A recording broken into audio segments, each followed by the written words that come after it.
So, you have a little one that is ready to dive into the world of all-star cheer, and you have no idea how any of this works.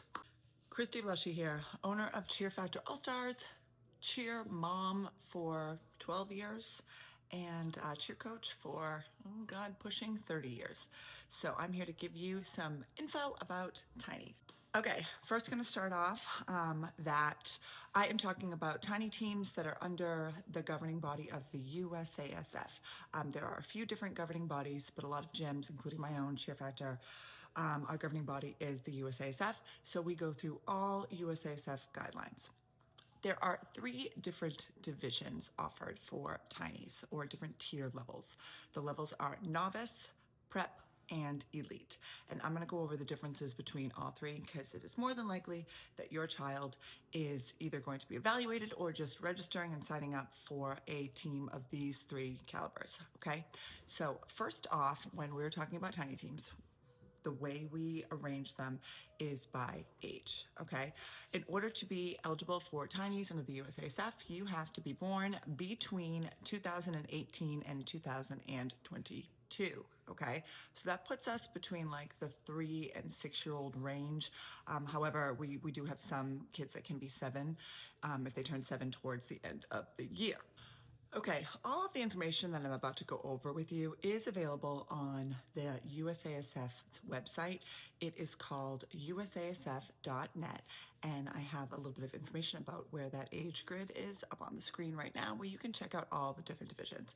As a new parent, this can be very overwhelming, so I like to break it down in terms that most people can fully understand. But all information is able to be found, research on that website.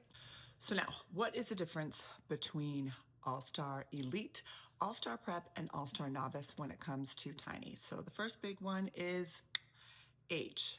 Okay, so ages, they allow athletes that are born in 2022 to 2018 allowed in the novice division. So if you've got a little one, more likely than not, they're going to start right off the bat with novice, okay? The next tier would be the prep tier, and those ages are a little bit older, okay? And it'll make a little bit more sense when I go into what they're capable of doing or what they're allowed to do in each one of these tiers when they're performing. So the All-Star Prep teams are from 2018 to 2020, okay? So it doesn't allow the 21s or the 22 birthdays. The same thing goes for All-Star Elite.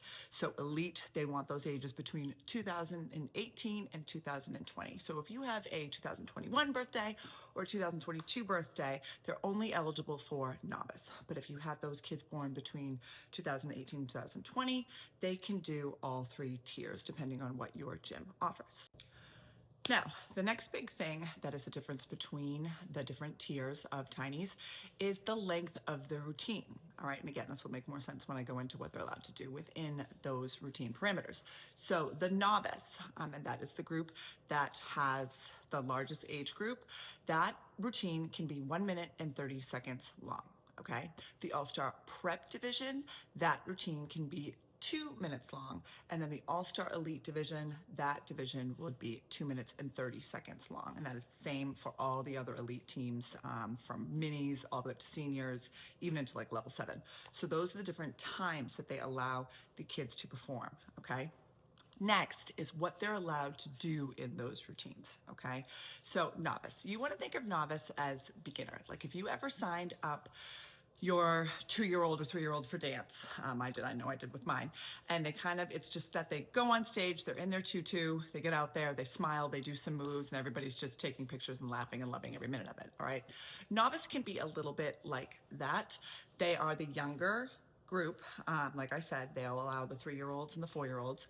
And what they're allowed to do in their routine is they're not allowed to actually stunt. They're not allowed to pick up their friends. If you're a cheer mom or you were an ex-cheerleader, you know what stunting is. And for the novice division, they're not allowed to actually do it yet. Why, you might ask? I don't know. Do you trust a bunch of 3-year-olds picking up and throwing around other 3-year-olds? Not really. However, they are allowed to kind of make the look of what stunts are. They'll hit body positions or they'll link up on each other to make little pyramids.